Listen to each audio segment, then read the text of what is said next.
Okay, welcome everyone, whoever is here with us. Welcome, namaste, and welcome to our 6th episode of Tête-à-tête. It feels so nice to be here. When I started Annelise, I must tell you this, that I just started it as a casual thing. In fact, Annelise right now was saying, oh my God, you're looking so nice wearing a sari and all. Trust me, I hadn't planned on starting it like this. It just kind of when something's meant to happen, you're guided to do certain things. What to wear, to like everything, I felt like I was guided to do that. And I'm so grateful that we're here today, that I was having a conversation with Annelise yesterday and she said something beautiful. She said, I think we're going to change the face of yoga.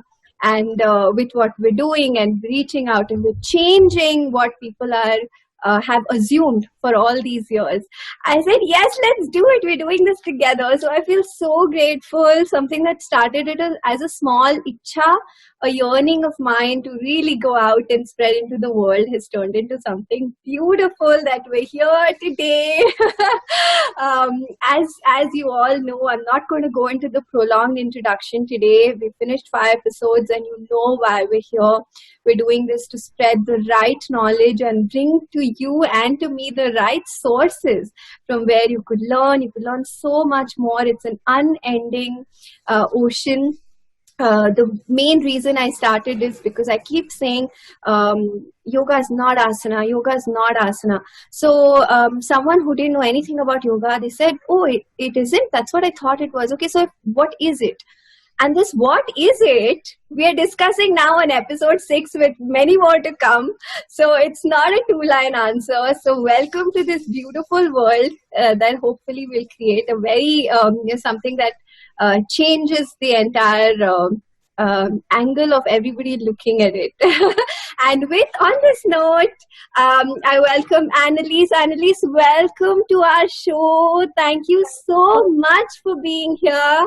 An introduction to Annelise would be that she's a fantastic person. More than anything else, she's a fantastic person.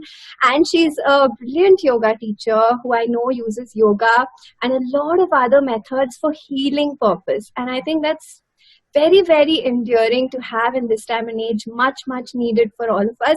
So instead of me going into those details, we're going to talk about those details today. So here we go. Welcome, Annelise. You know, man, Ashwini, I've been so excited about this ever since we started. It's like forewarned, okay, be forewarned. I love this topic.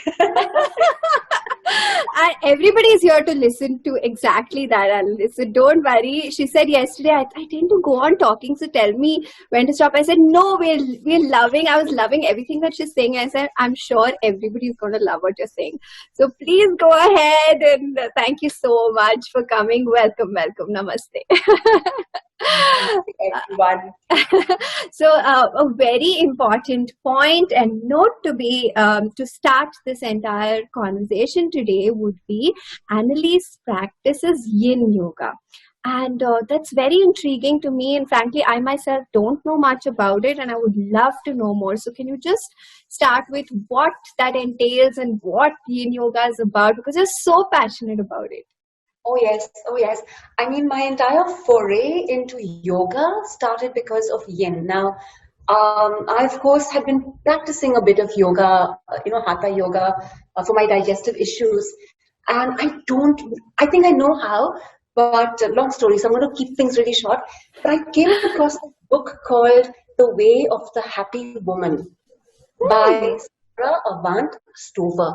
And I read the book and it was about, seasons and not just seasons, but seasons in your life, seasons of your and the whole womanly thing, the sisterhood. And I said and she kept talking Yin.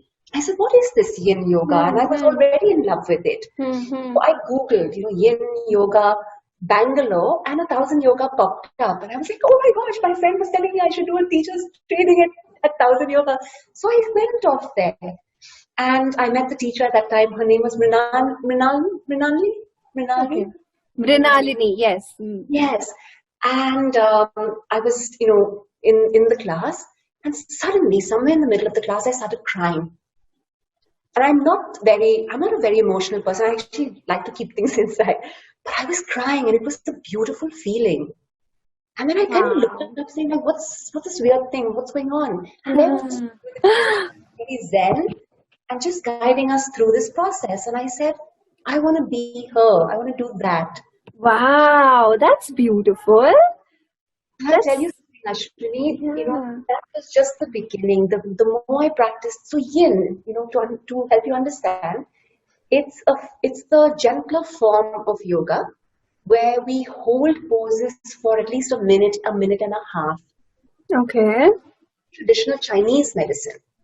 Oh, okay. Yeah. We work energetic channels. Like in Hatha, we focus on the chakras. Yes. Here you also have the chakras, but you work on energetic meridians. And wow. these nurture organs of the body, and the organs of the body hold on to emotions. Released, or those blocks get removed when you're on the mat. Wow. Oh my God, that's beautiful. Like to even have that, connection of when you hold it, those energy. Okay, can you just, because your voice got a little broken at that time. I think maybe the mic or something like that. What did you say? The flow of energy or something like that you started with? Right. So the energetic meridians. Energetic meridians. Did not hear that. Oh, wow. Energetic meridians. Is it? I've never heard of this, Annelise. There are 12 meridian pairs. Okay. And so these are the meridians on which acupuncture and acupressure is. Okay. Yes. So we work it through postures. You're doing upper body postures and you stay for a while and it's really juicy. So working tissue. It's not just like to be really flippant, it's like a spa, you save a lot of money in lockdown or, whatever, but it's highly meditative process. Beautiful.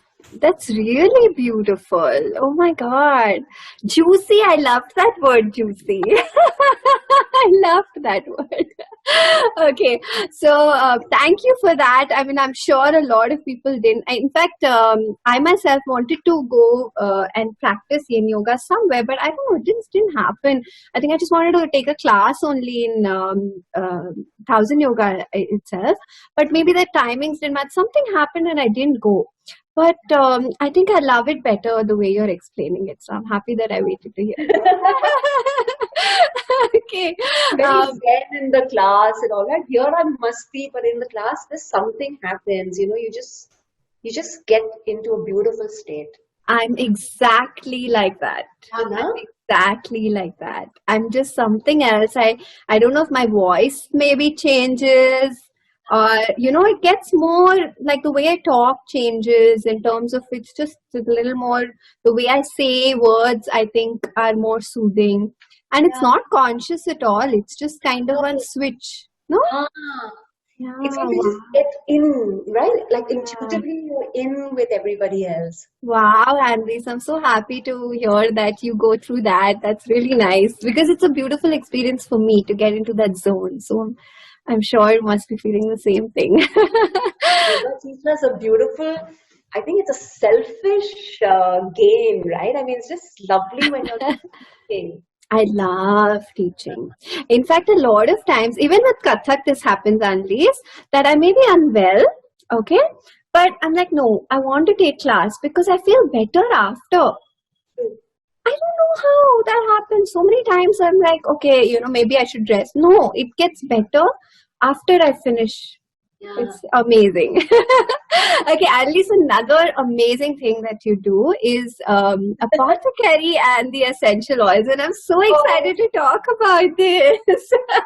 And I must tell you all that Annelise is very, very passionate about this too. So she said her first passion is the Yin Yoga, and the second is the essential oils. And for those of you who did not read what I had written about Annelise, she gave me these essential oil balms for the Swadhisthana Chakra and the Anahata, and she just randomly came and gifted it to me one day.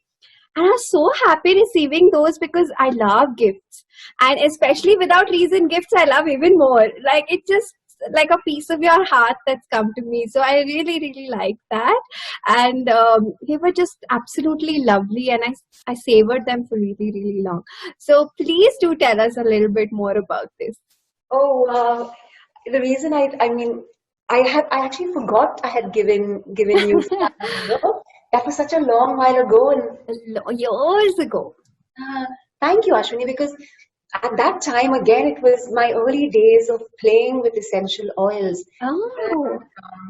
Today, after like 5 years of steeping myself in them, I call them, living, breathing entities. Wow. Yeah. Now, see, essential oils are, extracted from different parts of a plant. So it is volatile, aromatic, these are compounds that are extremely powerful. Now, I know you get the whole vibration bit. So, I don't want to sound too woohoo with certain people because they already think I'm a little mad. But everybody who's listening right now is meant to listen to this. So just go ahead. And I'm also crazy.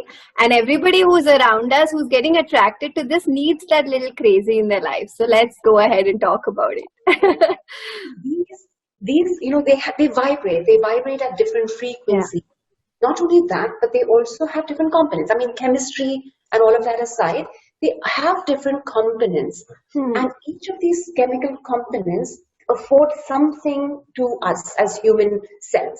Okay. So, for example, I'll give you a beautiful example. For example, the frankincense, right? I mean, all of us know frankincense. We use it in our temples, our churches. And am I breaking up? Are you okay? No, I'm fine. It's just the lamp was like flickering. Maybe he's agreeing with you. It's a sign. Definitely. Okay, yeah. The frankincense, if you think of, whatever the oil does for the plant in its natural state, it's actually doing for us. Wow. So, the frankincense oozes out of the bark of a tree. It's that resin. Now, if I'm like all over the place, if I'm like too vata, if I'm feeling ungrounded, if I'm feeling fear, frankincense is the most beautiful oil to support that. Wow. Ground me. Wow.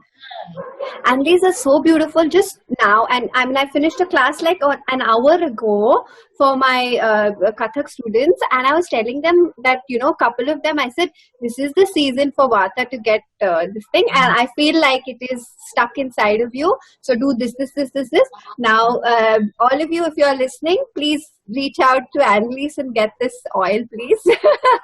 Guys, nice. Honestly, and you know what? Again, from the yoga perspective, from the dance perspective, because we're looking at using our bodies to connect, to get deeper within ourselves, and collectively. I work with the chakras when I work with essential oils. Apart from the physical, I really want to look at the emotional, the spiritual, and the mental. So the frankincense is one that works with the crown chakra, your Manipura chakra, and your root chakra. Wow. But essential oils, guys, you really want to. So that's what I'm on a mission for, is to educate people to use it safely. Now, many of us buy, stuff off from, random websites. It's scary because a friend. So I represent doTERRA Essential Oils. It's a US-based company. Okay. And they have the purest essential oils. Okay. So when I talk to people, I want to make sure that they know how to use these oils, which oils are safe to use, how, because some of them you can apply, on the skin. Yeah. Then you want to mix with a carrier oil. And mix with the carrier also. They also go with the water droplets on the candle. So that again, I recently, so I'm also learning every day, right? So recently, one of my mentors in doTERRA was saying that avoid the heating diffuser because that changes the composition of the oil. Wow. I use one of those, those sonar sensor ones you get, which now blows out a really cool. Yes. That's the one that's, it's literally using vibrations, and I have no idea of the tech, but those are the safe ones. That's really nice. Thank you for that, Annelise. This is This is really, I'm learning so much, and I'm sure so many more are learning so much with this. This is really, really nice. Annelise, I want you to add another point to this about how you were telling me that this is so scientific, and how, like, the ones that are applied against the skin and everything. Please do Oh tell my gosh, us. I need to take you with me whenever I'm taking, because I happily get so caught up and I need someone to put me back on track. Huh. So I think the thing that really wows me about essential oils is you don't even need to apply it. Mm. Right? So you open the bottle of essential oil and you just take a little sniff, Whiff of it, yeah? a whiff of it, because it goes right through the olfactory system, your olfactory system, and it gets into your limbic brain. The Okay. limbic brain is your primitive brain, where your memories are stored, or your emotions are stored. So on the physical level, it's getting into the bloodstream in about, say, 2 minutes. And on the Wow. emotional, on the entire energetic level, it's working with. So say you might like lavender. Mm-hmm. I might sniff lavender and it might take me back to an old auntie who I might have grown up with who didn't, or maybe a teacher who pulled my ear and smelled of lavender. For me, lavender might not work. Yeah. That's very important when I work with people. I make sure I ask them, like, what are your fragrances? Some people like the flowers, some don't. Some don't, yeah. I agree.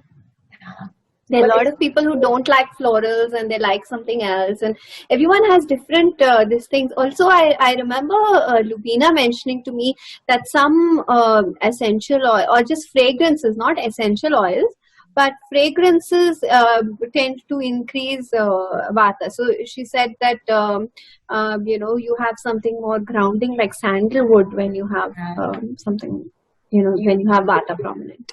yeah, the woodies are really, it's just like what they would do. Let me add one more. Please. My teacher is Elizabeth Ashley, and if you guys can look her up and look at her work, she's just a genius, right? And she she talks about like how, say, guilt. Now Okay. I'm talking emotions a lot because Yin Yoga, we work with emotions. Yes, yes. Oils to complement that, to soothe that healing. Okay. Think about guilt, for example, that's in the stomach. So you're dealing with things like, people with diabetes or digestive issues. They could be dealing with guilt, shame, all of those emotions. Yes. The pine tree. The pine tree is the energetic medicine for guilt. Wow. This is so beautiful. It's a beautiful world, Ashwini. It's a I beautiful would world. love to know more about this. Like, I'm sure this is hardly any time for you to get more into it, but we'll sit and talk about it, okay? We'll do that. So, yes, so basically, for all of you watching out there, Annelise uses so many different methods to get to, of course, one basic purpose that we all have, to release, to kind of open out, and especially she works so much with emotions, and especially women who are perimenopausal or menopausal. She feels so strongly about that, and she really wants to help.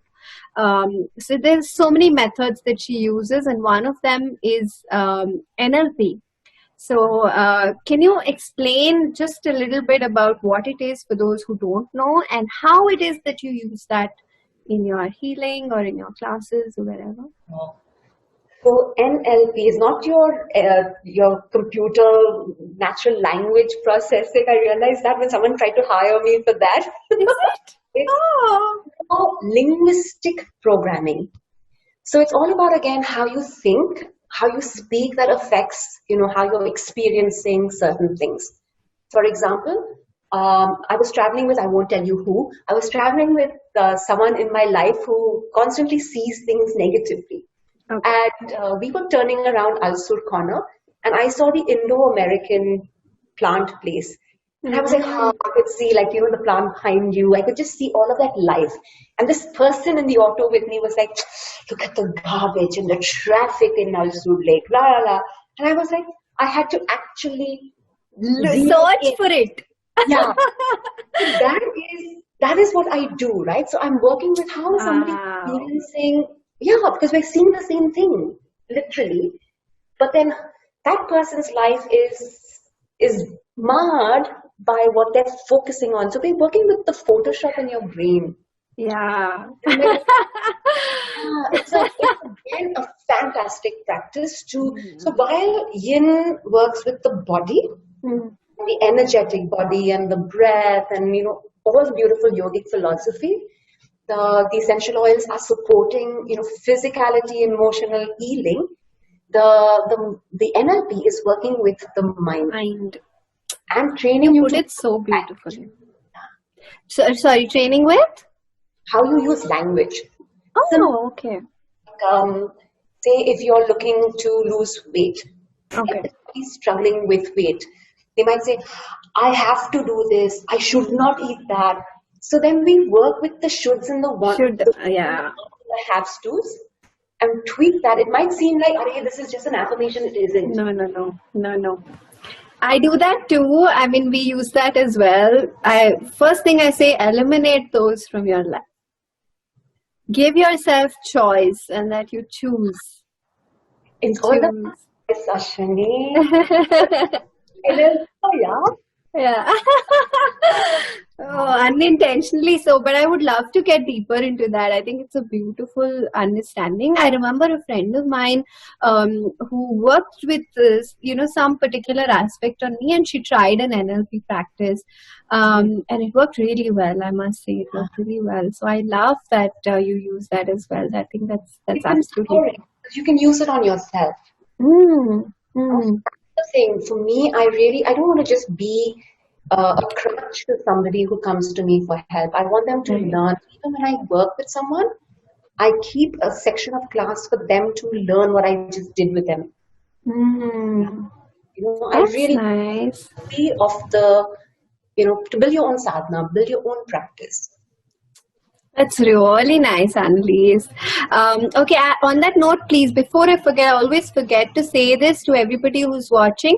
As Annelise is talking, if you have any questions about what she's saying, please do feel to ask us. And I'm so bad at multitasking, especially with technology, because so I generally ask my students to send me screenshots, and that's how I work. Because I can't do multitasking. I was trying now. I said, forget it, because I'm enjoying my conversation here. I don't want to keep looking at my phone. Have to put on the blackboard, unitask, stop, do one thing. And do it fully, do it completely, be here and rather than being in half here, half there.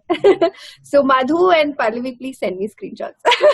And yes, please do ask the questions, whatever it is that you want to ask. Annelise is just absolutely lovely. I already have questions that people have asked, but if you want more, then please go ahead and ask. Okay.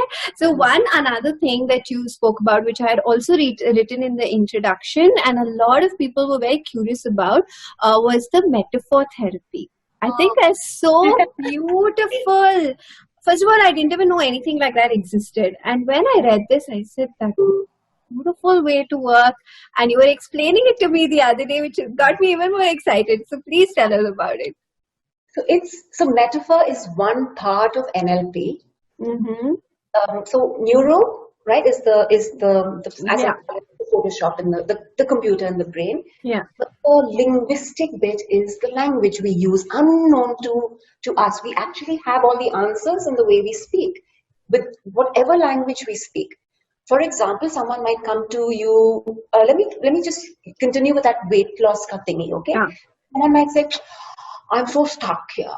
Oh, I've hit a plateau." Yeah. So we explore the plateau. So everything is metaphoric. Someone might say, I've just got my back against the wall. We explore that. It's fascinating. So there was a girl who, came to me. She was really, really stuck in her healing.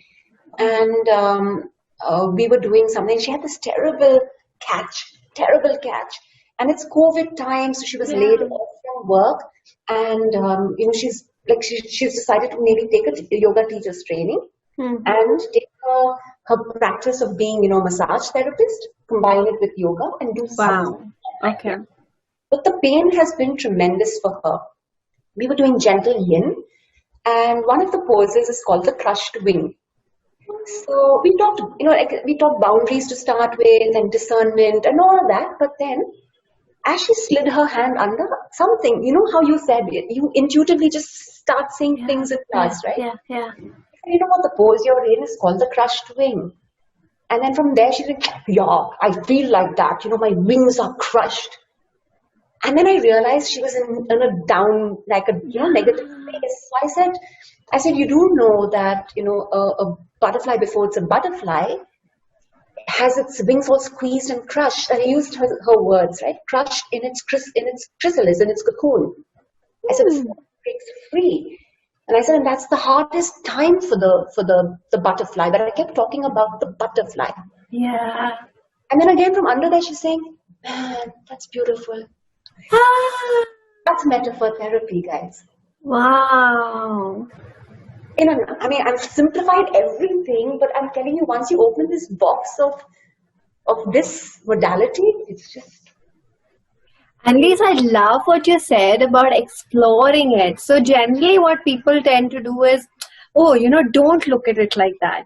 Don't look at it like your, whatever, back is against the wall, or whatever it may be that people would say in the negative way. And the tendency to say, don't think like that, don't. But so beautiful, like explore that. Because it gives choice. Amazing, yes.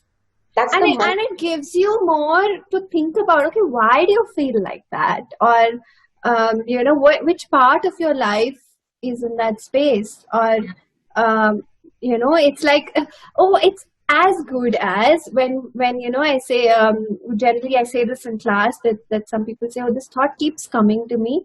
I say, that's because you're blocking it. Allow it to come and then it'll go. So this is like that. Instead of saying, don't see this, explore that. Oh my God, I think that's just absolutely beautiful, Annelise. Oh, wow. Again, Ashwini, it ties up with that limbic brain. So see how all things come together, because your survival brain only speaks in images. It's your primitive mind. Yeah. So you're exploring the imagery that the metaphor evokes in you. It's brilliant. Oh my God. It's lovely. So Annelise, along with all of this that you've spoken about, this was like a secret that I got from Yasmin auntie when she attended one of your classes, and she told me that during Yoga Nidra, you had said some poem that you I can't remember the poem now. I'm really I think Chaplin, and she said it just moved her so much, and I said, oh my God, I've never heard about using poetry, and that I think was just brilliant. So what made you bring that up, or did you just come up with it, and where do you find this, and what inspires you to use that? I think poetry comes from a very deep place in my own soul. Okay. I just feel so. It's only now that I've been, wearing my heart on my sleeve and sharing, because otherwise I was very private. Okay. I like to keep my business to my business. Okay. But when I realized that I can help someone with my story, when I can help other people that are struggling, and the more work we do, I know you see this every day, the more you realize just what you said, it is not asana. It is not asana. It is going deeper and helping. So for me, poetry was always a way for me to express, or have someone express for me what was already on my soul. If it makes sense. So when I read poetry, I'm like, oh, I wanted to say that. Oh, I'm feeling that. So in class, it came, I think it just happened. Maybe I also have to thank my Yin Yoga teacher, Alexander. Okay. She taught us in class, the TTT part, to read a poetry. And I think that's, again, one impetus that, that I felt, okay, I want to read. And invariably, I'll pick something based, again, metaphorically on the theme that we're working on. Wow. That's beautiful. Thank you for that, Annelise. I don't think I feel poetry like that. I mean, in terms of, I love poetry. It sounds really beautiful and all of that. But it's funny because I actually am not very good at expressing. So But I don't connect it to that level that you are saying. So either I haven't explored or gone that deep into my own emotions, probably, that I'm able to connect at that space. I don't know, but this is something that struck me as well. I would love to actually go into why I don't feel it as much, because there's a lot. Music really gets to me. I can just cry with you. And that's your modality. Probably, The yeah. modality. Yeah. It's like my husband hates poetry, and the day someone gifted me, this friend of mine gifted me the 40 Rules of Love. I couldn't put it down. So I was reading in bed. That's my favorite book. I can have like some 100 copies, and I'll still. Yeah. I have read it and reread it, and I think I finished it in a matter of 1.5 days. Yes. Yeah. I would wake him up to read him stuff, and he hates poetry because he had a horrible poetry teacher. And I'm like, listen to this, and he's got cushions and pillows and everything on top of him, but I'm still reading it but you're right. See, the thing is, in class, the reason I pick poetry also is because it ties in with the NLP aspect. When you're quoting, I quote sometimes a sutra, a yama, niyama. So you're finding quotes or anything to drive the philosophy home. But you need to be able to do it so that it falls on everybody's senses in an ambiguous way. That's NLP. Oh, wow. That's nice. One of the things of NLP. Yeah. I got it. There's so many components, of course, that make it. So that's nice. Okay. So Annelise, now coming to the biggest, oh my God, I cannot even tell you the number of people who have commented about this. When I sent out the post, they were like, how did she lose so much weight? Please tell us how she lost. So I know that weight loss or weight gain, whatever, has so many layers to it. It's not at all about food. First of all, please, everybody remember that have a good relationship with your food more than anything else. And I think really matters. But more than that, it's got so many layers to it, and everybody has their own story to it. But most of it has got to do with emotions. It's got to do with thoughts. It's got to do with beliefs. It's got to do with expressing. So please tell us your story of because I remember you commenting on some picture of yours, Annelise, when someone commented saying, Annelise, you're looking so thin. And you said, that's something I've never heard in my life. I've never heard anybody, and this was years ago. I've never heard anyone saying that I'm thin. And I can imagine what that must have, I can just about imagine what that must have felt like. So please do tell us your entire journey, what happened and what, kind of pushed you onto the right path, because you have fought a lot, I think, with this. Not this time round. I'm so glad you asked this question. And the best part is I started this whole, talking, shouting from the rooftops because I had managed to, shake so much weight off. And this was in 2010. Now, I think I had lost weight and then I would put it back on. I would lose and put it back on. I had like this happy mean of 94 kgs. And then I would lose and then something would shift.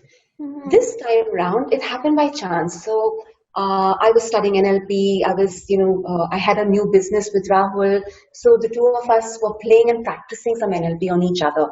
And it just happened to be his turn to practice on me. And I realized I knew I was big, but I had come to a point where I was like, I've given up. The taunts, the people saying stuff. I tried everything in the book. So I'd actually given up. And I had forgotten that I was really big. So when he said, oh, what do you want to work on? He's rolling up his sleeves. We had our textbooks out and everything. And I said, my weight. And he said, what? And I said, my weight. And he's okay. And he picked one exercise from the book. And it just shifted. Right? It shifted what you said. It shifted the belief. Right? And it also had a very strong, see, when you do visualizations or when you do affirmations, it didn't work for me before because it didn't seem true. This time round, I actually saw Anna in black lycra pants. They weren't even available in my size. Decathlon was not around. Okay, I saw her in these beautiful black lycra pants running. Wow. And I made my first vision. Goosebumps. It's a beautiful experience. I made my first vision board and I picked people, I picked side profile pictures of girls with darker hair who were not skinny because that would be unrealistic. Yeah. So healthy, fitter women running, black lycra pants. Now I've worn my jeans today, but I live in my black lycra pants. Oh, yay. If I had to, like, I would keep you here all night if I had to tell you some of the beautiful things that changed for me in the belief system about food, about how my relationship with food is. I never deprived myself. I didn't measure out katoris. I didn't stop and say, "Are no snikabha." I eat them all. Oh, I'm so happy. I still eat my biryani, I still eat my Snickers, I still enjoy my life, but I'm just moving a lot more. And I think if I can share one thing, um, I think the thing that really moved and moved it for me was the image, Hmm. like the whole love your body. Hmm. Especially the weight loss, people would say stand in front of the mirror, absolutely like number and say I love my hips, I love my boobs, I love this, I love that. It wasn't true, right? You don't believe it. So I said I'm not doing any of that nonsense.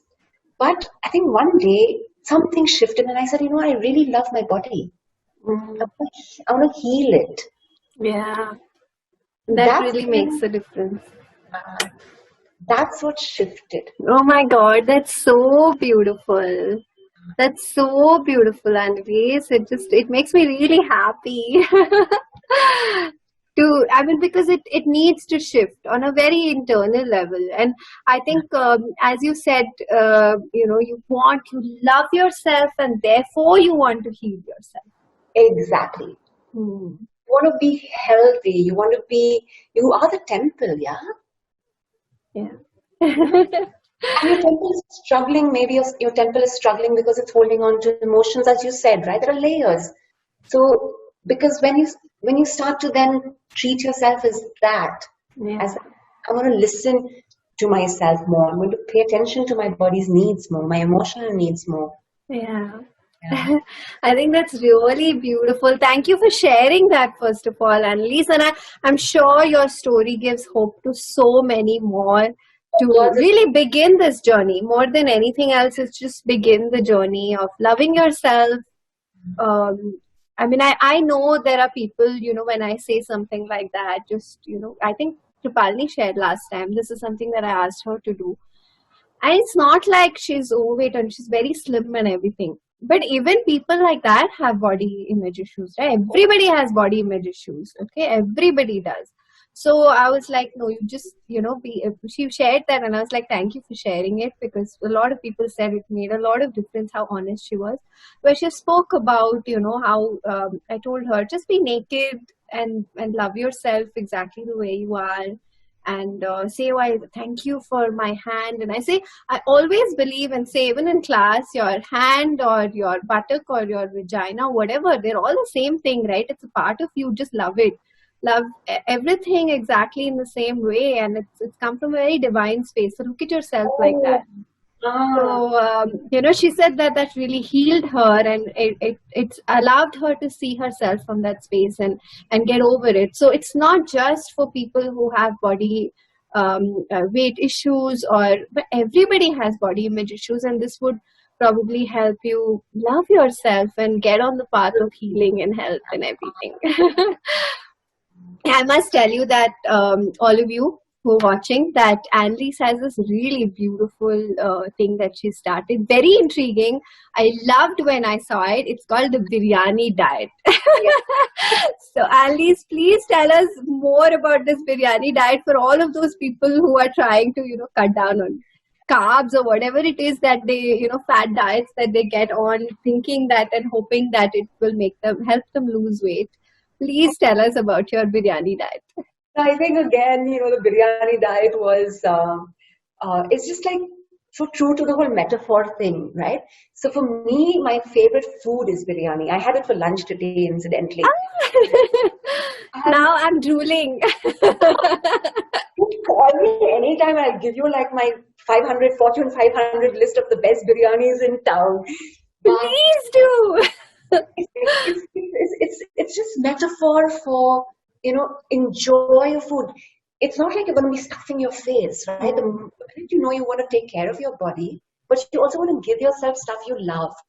Now, it's actually, my husband was driving with me one day and I was eating a guava, and I don't like fruit too much. I'm eating it like this. Because in my mind, I'm thinking, God, I have to eat this clean eating stuff, blah. And he turned to me and says, don't eat the guava. I said, why? So he says, it's not going to do anything for you. I said, what makes you say that? So he says, look at the face you're eating it with. It's going to get gucci inside you. And I thought, man, wiser words someone has never spoken to me. And that's when I realized that if I was going to force feed myself stuff that I don't enjoy, I was working on my digestive system. By the way, if you want anything to shift your weight loss, check your digestion. If you want anything to move you out of depression, check your digestion. I would tell you, if someone comes to me and says, I'm feeling like this, I'll say, how is your digestive system? So I ate the biryani because I love the biryani, and my weight was falling off. Wow. It's a metaphor. You might enjoy guavas.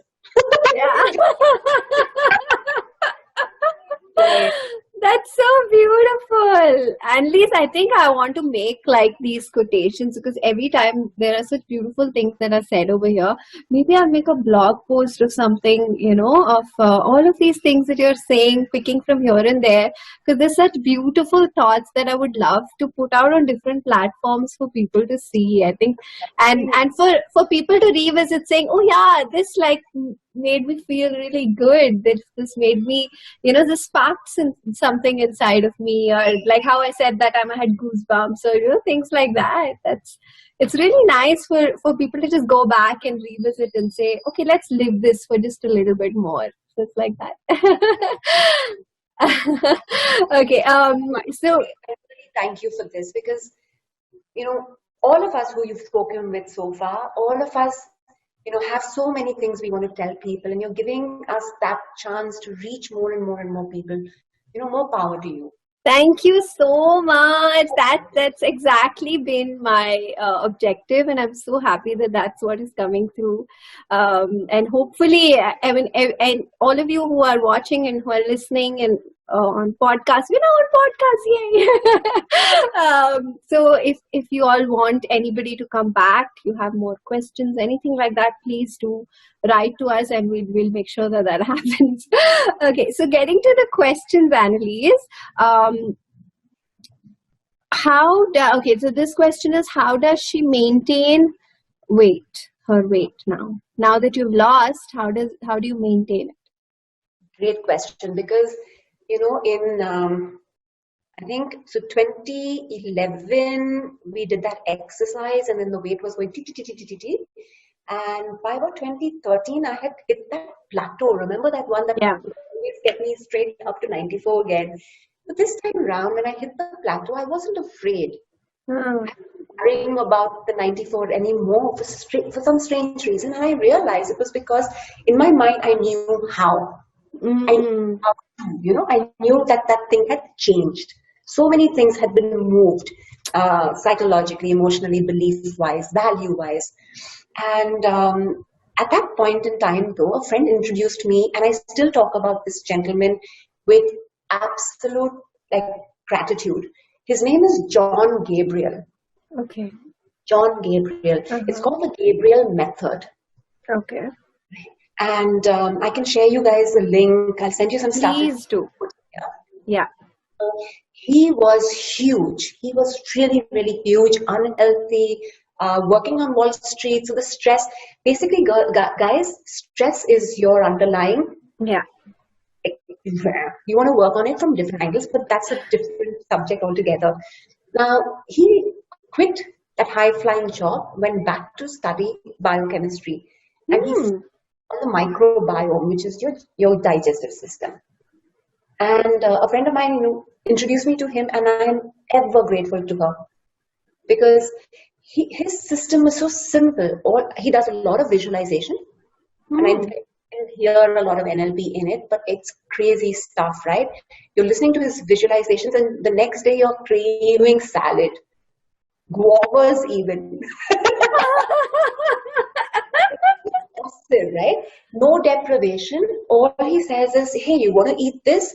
At least quarter of the plate, put a fresh salad on. Take your probiotic, heal your gut.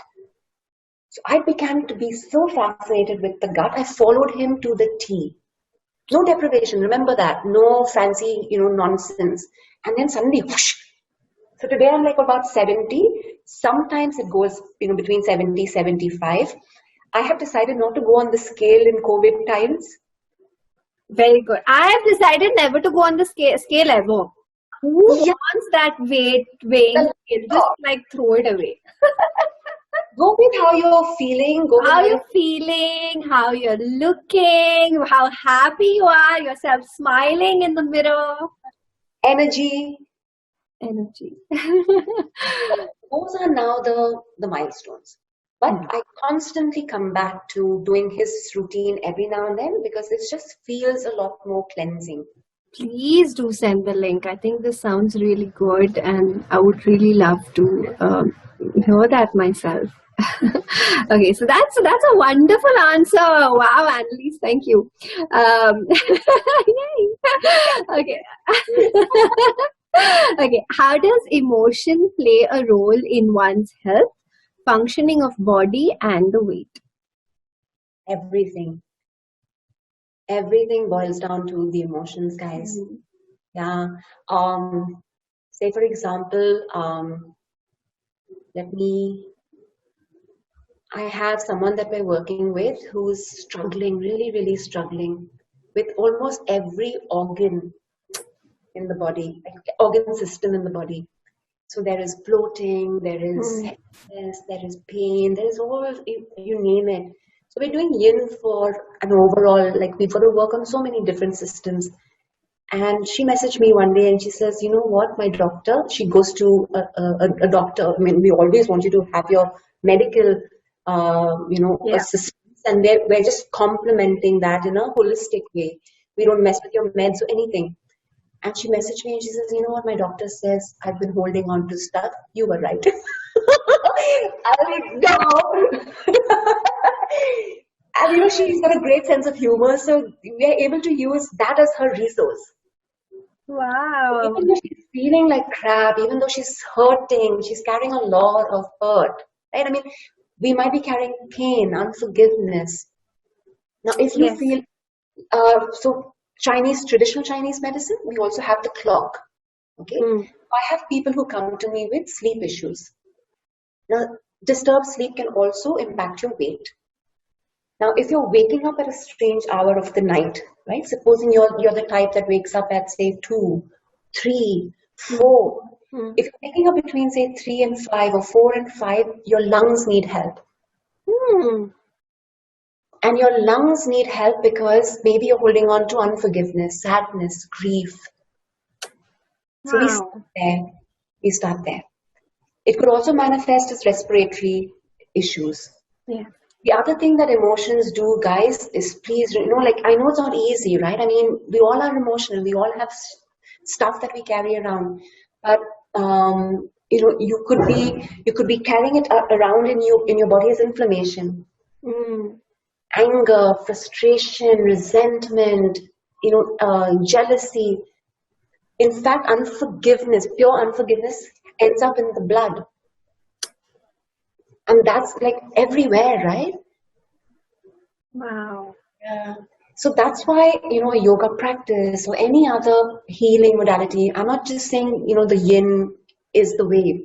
Yin I use because for me, it's a lazy yogi's greatest, great way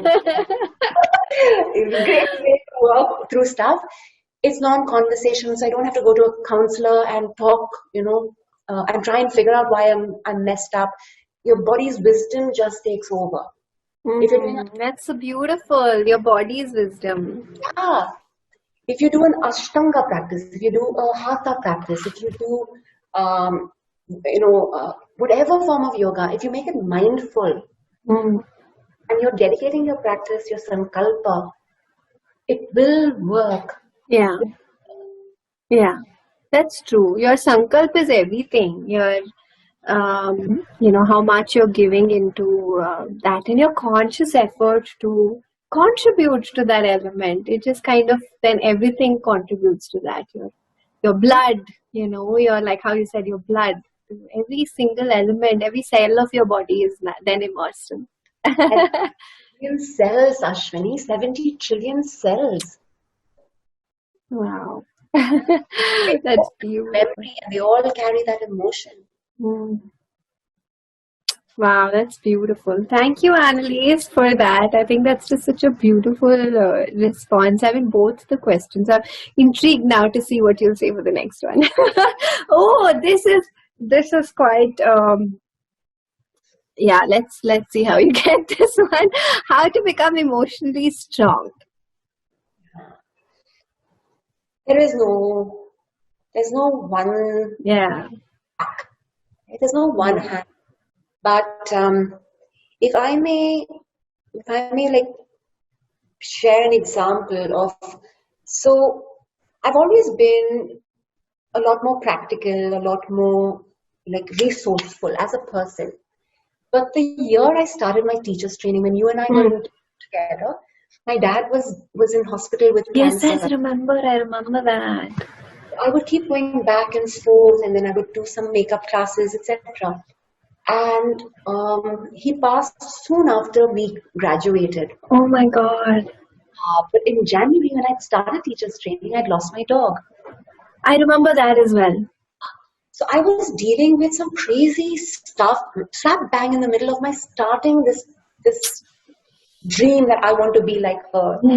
Yeah. What have I gotten myself into? And I think the aha that came up for me was in the beginning of class, Pradeep, Pradeep of Thousand Yoga, Ashwini knows, just for you guys. he was they also know, I mean, whoever's been listening know, because I've spoken about Sir quite a few times as well. Grounded, wise person, and he had asked us to pick a yama and a niyama for our course. Yeah. I, like a big shit, decided, chalo, I will choose Ishvara Pranidhana. I will surrender. I had no idea that it would be the biggest test of my life. Oh my God. Barely a week into yoga teacher's training, my dog dies suddenly. My dad's in hospital. His house gets robbed. I mean, boom, boom, boom, boom, boom. And I was strong. I was not, and usually I bottle things in. There was no bottling. I was just strong. I was just dealing with stuff.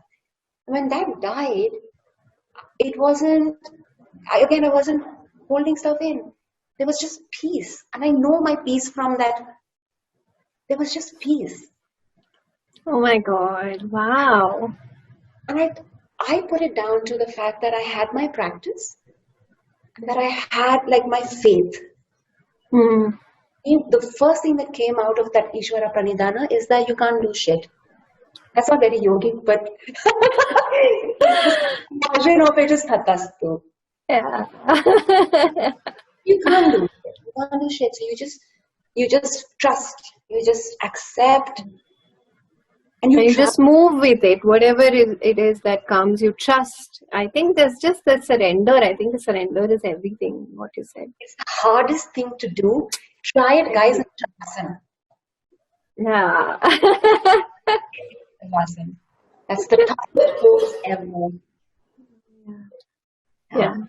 I remember one of my students saying that I'll do anything, but I don't want to do Shavasana. I said, many people really love it.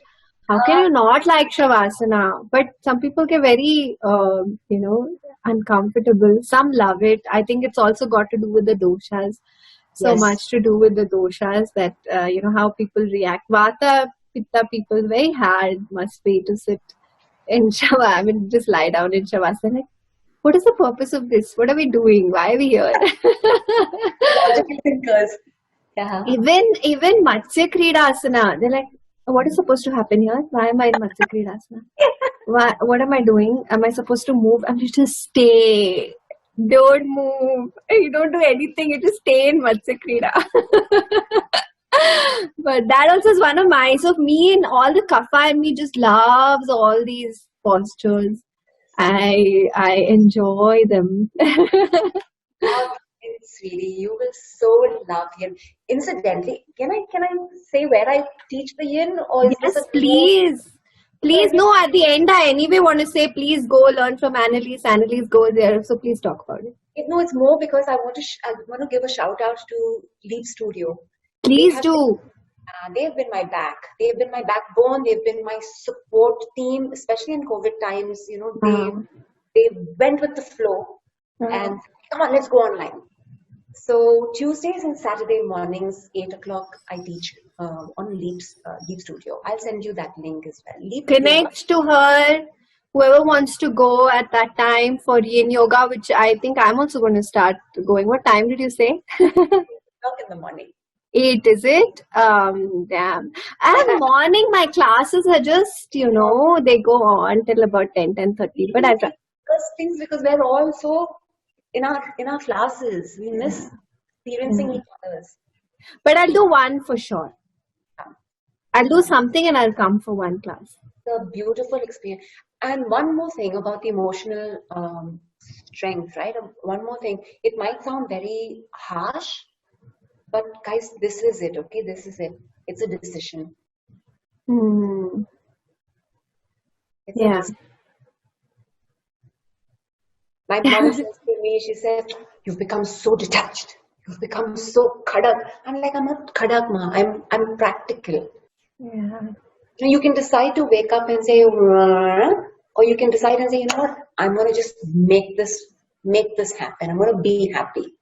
Yeah. It's not easy. It's not easy. It's not easy. I promise you, I understand that. I understand that.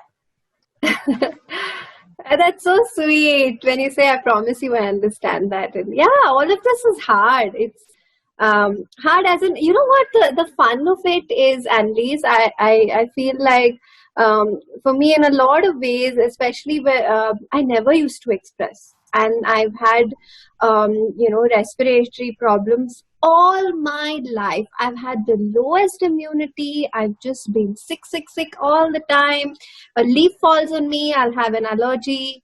I'll have this, I'll have that, and allergic to the sun, to like oh my God, the things that I've had while I was growing up, and just kind of changed with yoga, and I think even more with teaching, and it was so funny, which I would love to share here right now, because I feel like being more open about it helps more people.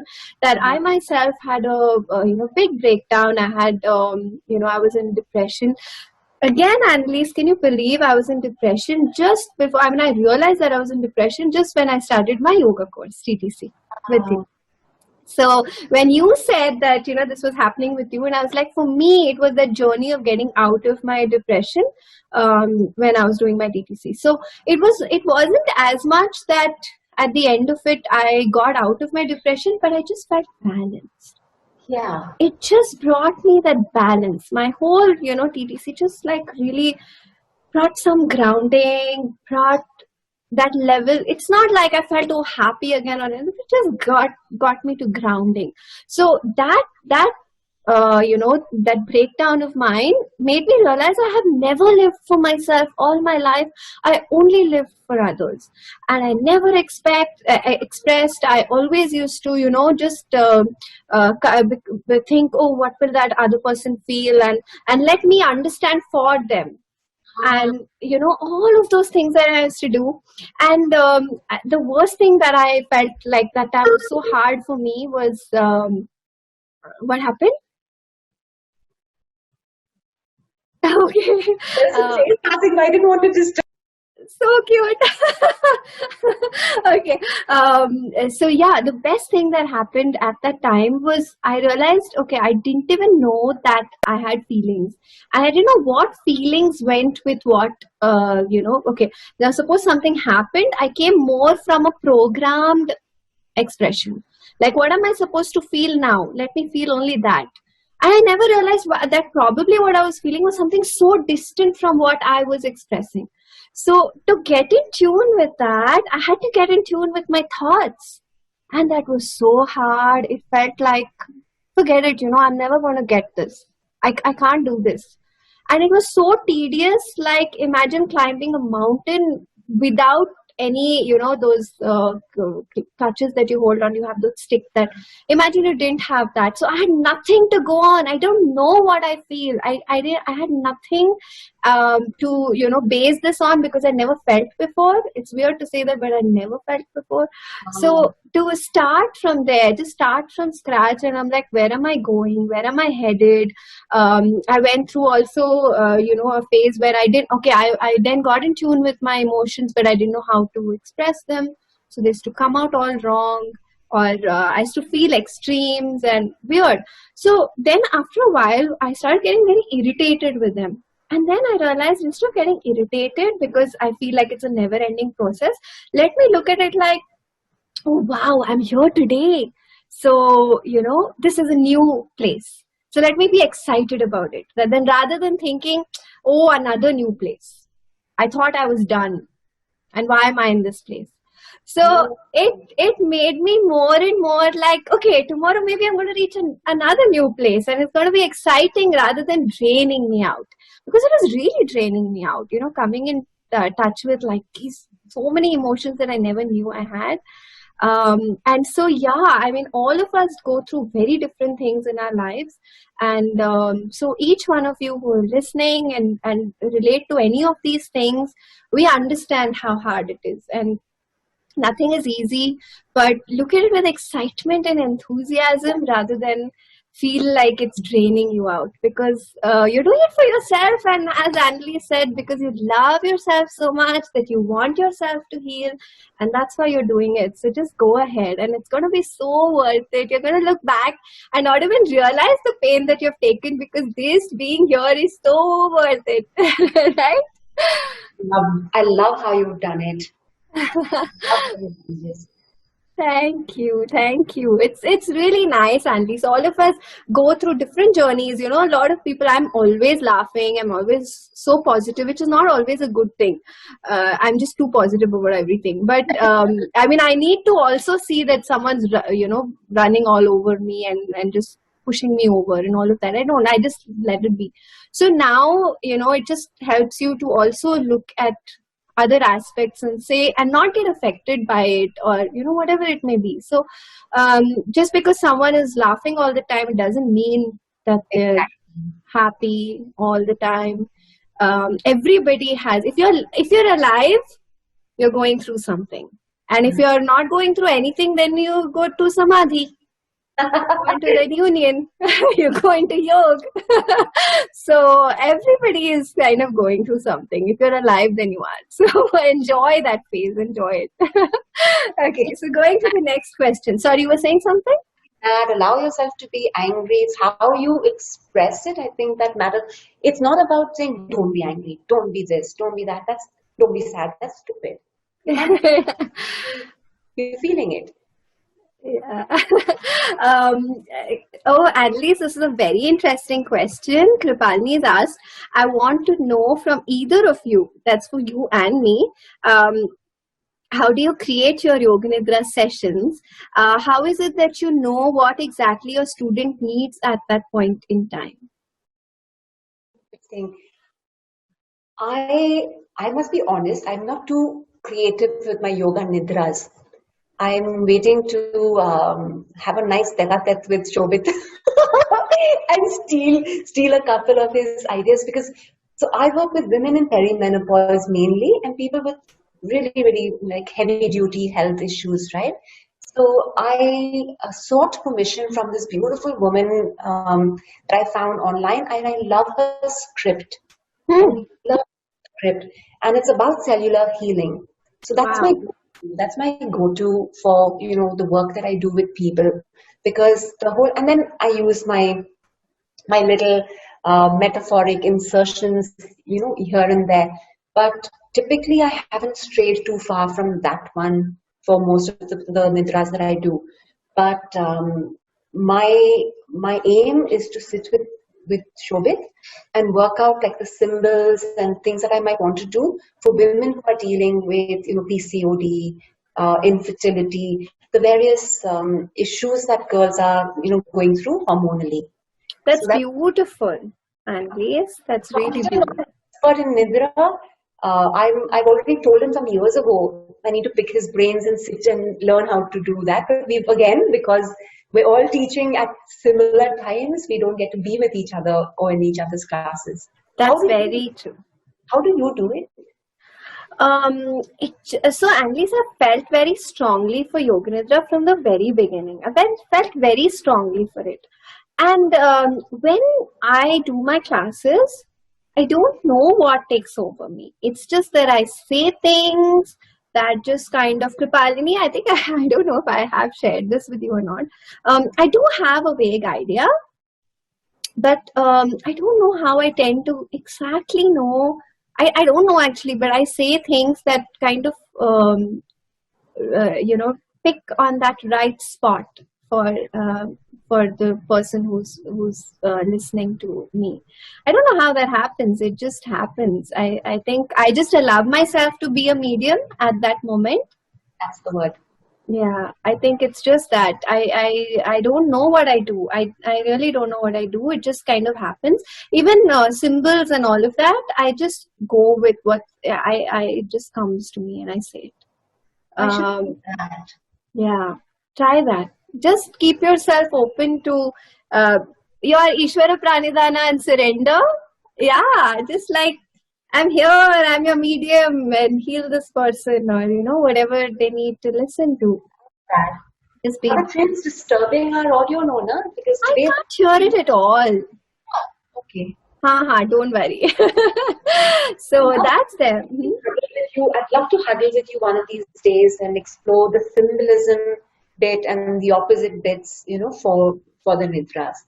Yeah, I do very basic for the opposites. Again, it's something that I feel, and Annelise, I feel more confident and comfortable going with things that I've already experienced.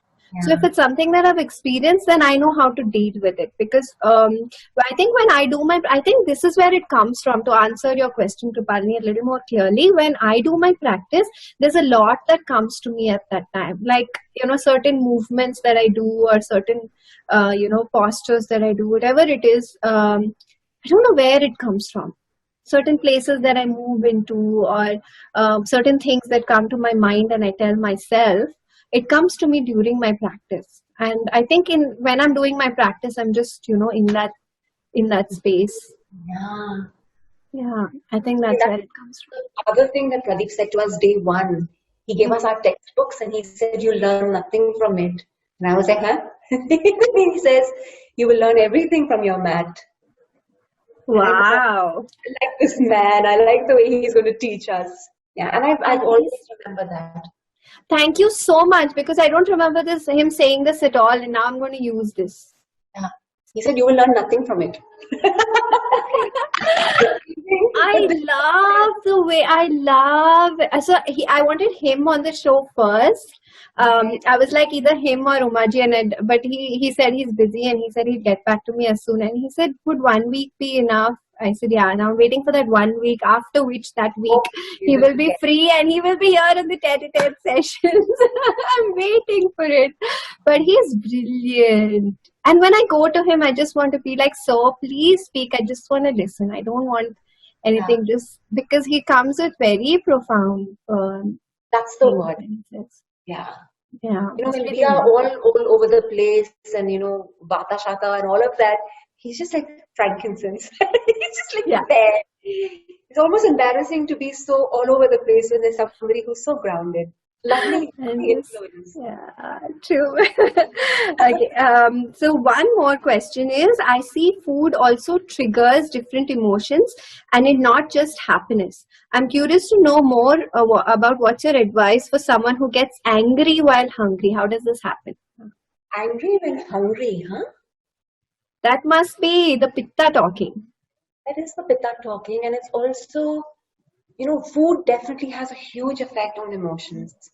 right? And there is, and I haven't done as much research on it yet, but I'm so glad the question has come, because it is the universe telling me one more check box on this whole vibrational thing that I'm studying right now. So I'm studying Wayne Dyer's book, A Spiritual Solution to Every Problem.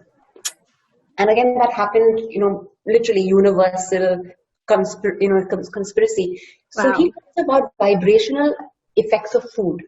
So foods have vibrational, qualities. Cleaner foods, lighter foods, fresher foods. From the Ayurvedic perspective, that a Pitta will need a different kind of food, a Vata person will need a different kind of food, as does the Kapha. Now, say if you're hungry and you're getting pissed, it's obviously also because you're hungry. Yeah. Now, I get pissed if someone disturbs my sleep and if someone disturbs my khana time. I say, don't talk to me when I'm eating. It's a very spiritual process. I want to enjoy that biryani. But jokes aside, there are also colored foods that work for different imbalances. So there is a lady that I did an extensive study for myself.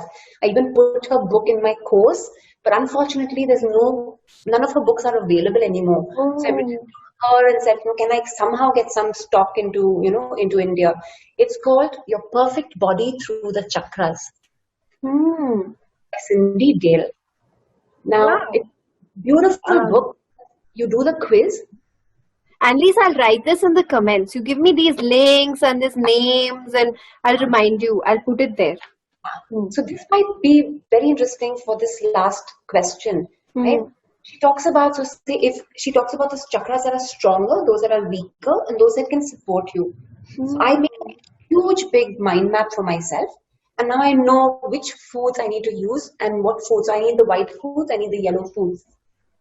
The yellow foods can, sacral chakra, and it's also joy. It's also the Manipura chakra. Sorry, it's your jasper, all of that. So food, emotion, vibration, check. I love this color thing. I believe a lot in colors and everything, and I never thought food color contributing to chakra. Oh my God, I think I will explore this and use this for sure. Yeah. I will definitely use this. Yeah. Thank you for that, Annelise. Oh my God, so many insights. I'm excited because I'm hearing you share, I'm hearing myself say stuff I didn't think I knew. So cute. See, now then you're being that medium. Thank you. Oh my gosh, it's like we've been, wow. We've gone way beyond time, but there's one more question which everybody's like, okay, answer this. So I'm going to ask you this one question. We're going to end. You can't believe, no, it's more than an hour. I've loved this chat. If ever I want to do more. Please, let's do one again, okay? I'm sure there's so much more, and I'm sure people want to have you back. Okay, so Annelise, this question says, yes, residual emotions are dangerous, especially when the memory of the fragrance troubles, but the incident is not remembered. Does this happen? Wait a minute, say that to me again. Okay, so you remember you had spoken about, the certain fragrances that incite certain memories. So there is a fragrance that is troubling, but the incident is not remembered. Does that happen? I'm guessing so because you don't know where it has come from. Yeah, because say for example, there is a certain, forget fragrances, okay? There is a certain sound. When I hear that sound, I see a certain place, and it's a nice place. It's just that koel bird also takes me back there. Okay, when I smell November air, it takes me to a certain place. Wow. I don't know what that place is. I've lived all my life, in X and Y places. None of them were that. But to answer this question, it could be something that you maybe have experienced once or twice, as wee high, and you don't remember that memory, or past life. or brace yourself for this, okay? Now, the Yin Yoga, traditional Chinese medicine philosophy believes that your kidney, right, were the first cells to be formed in the embryo. Okay. Okay. And your first cells carry ancestral genetic material, including memories, traumas, wishes, dreams, all their stuff. Wow. If I had to do a PhD, which I want to do, if I had to do a PhD and, the topic I would choose for, emotional, psychological healing with Yin Yoga, it would be exploring the kidney meridian. Oh my God. And the reason I say this is because I know the question was about fragrance and memory, but think about irrational fears. Think about those things that have come down generations. So I know somebody who has very, very, like those really irrational fears. Her grandmother has it. Her aunt has had it. Her uncles have had it. Oh my This God. terrible OCD fears, like irrational means irrational. This kid has never grown up with the grandmothers. She's not had to be with the grandmother or the uncles. She's not been exposed to the aunt. Not by exposed, I mean, she's not grown up with them. She's visited maybe because they don't live in the same city. So when I studied this, I was like, man, so the limbic brain is storing stuff and maybe doesn't want to remind you of stuff yet. Maybe in Yin Yoga we say we want to play with our edges. You go to a pose, the pose that is just your edge. You're playing with boundaries, you're playing with comfort zones. It's metaphorically heaven, right? So now maybe your mind is not ready to go there. So again, you honor the emotional edge or you honor the mental edge in your practice. I'm just speechless. So my question is, so if you don't like a smell, how will it help you knowing why you don't like it? What do you like instead? What else do you? What are the like? I can't bear peppermint, but I know why. So yeah, but like what calls to you instead? Go with that. So this question, Annelise, was from my dad, and I know he doesn't like peppermint too. Does Dad remember why he doesn't like peppermint? I don't know. I've never asked him. Papa? Questions, I really think your dad rocks. He does. No? Definitely. I know he rocks. Never meet Dad. Yeah. You met Mama on our graduation. Yes. Wow. I think Dad was there too. I remember. Papa, no, he didn't come. But you should meet him definitely. He's a wonderful person and he's amazing. He's amazing. So you do know that they're trainers and so he does a lot of this stuff and now he's all excited about the yoga and the chakras and this and that. I think he uses that for training as well. We have to meet. Yeah, he would love to, I'm sure. And he's watching this. I'm sure he's already all excited. Oh my God, this brings us to the end of this. I almost don't want to go away, Annelise. Let's look at you, so cute. You're so adorable.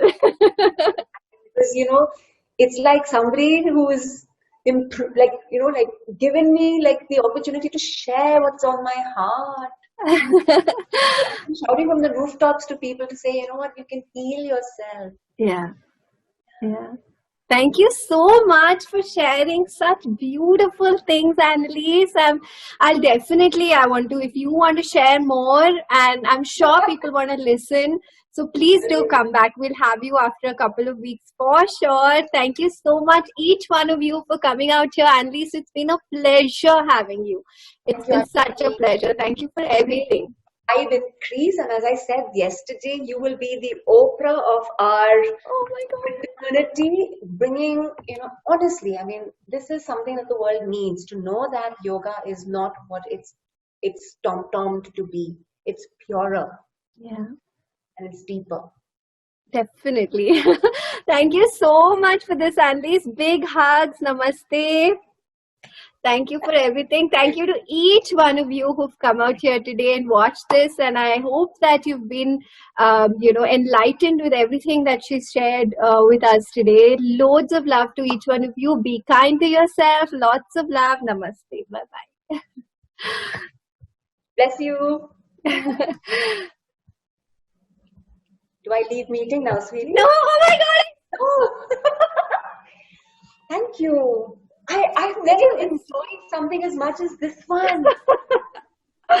I can't believe how amazing this was. Like, I knew it would be amazing. I didn't expect it to be so free-flowing. Yeah. Me neither. I think it was something else. You have a beautiful way. Thank you. Thank you so much. And you said things that I have never heard of before. You blew my mind. Amazing, no? Amazing. Annelise, and I remember my sister telling me and few people telling me, each time you have a session, it's better than the previous one. How do you manage to do it? And aren't you scared that, okay, the next person who comes will not stand up to that? And I'm like, I don't know. At least it was so weird, okay? I'm telling you this. I actually wanted to call someone this week. And I was picking up my phone, but something was telling me, no, not now. No, not now. No, not now. And I'm like, why not now? I don't know. And then I thought of you and it said, yes, Annelise. And it was like that. And then I picked up the phone and called you and you said yes and you were excited. And I said, okay, let's do this. And I don't know what it is that guides me with all of this, but how, Annelise, have you made it? And so, as they asked, aren't you scared that it will not be? I'm like, I know, I just know that it's going to be amazing. I don't, compare and say one is better than the, nothing like that. But it really is, you gave such amazing things. Nothing has been repetitive. That's my main thing, that nothing from the beginning until now, nothing has repeated ever. And so it's so beautiful. You have something, I don't know, because I felt so excited to share and you listened so well. Oh my. You shared and you were vulnerable. It added so much more depth. Wow. I was just really thinking, happy. This girl is like on fire. Good, thank you so much. Beautiful here. I'm really happy. I'm really happy about that, and may this grow more and more. I'm really excited. Okay, we'll definitely do this again, Annelise, after a couple of weeks. And I'm hoping you will get Pradeep on, and I'm hoping. I'll speak to Yashwant as well. Today I just didn't have time at all, but tomorrow I'm sure. Yes, so I love him to bits. I know him for sure. I know him. When you said with Shruti, I know him very well. Of course, he used to do the asana, but he used to be so quiet that I've never spoken to him. Even now, he's quiet. And that's where the most lies, no? I think like abundance there is in that. And I think when I think Yashwant, I think humility. Wow. Just pure humility. Oh my God, I'm waiting to talk to him now. I'll call him. Okay, thank you so much. Big hugs, loads of love. See you soon, okay? Bye-bye. See you.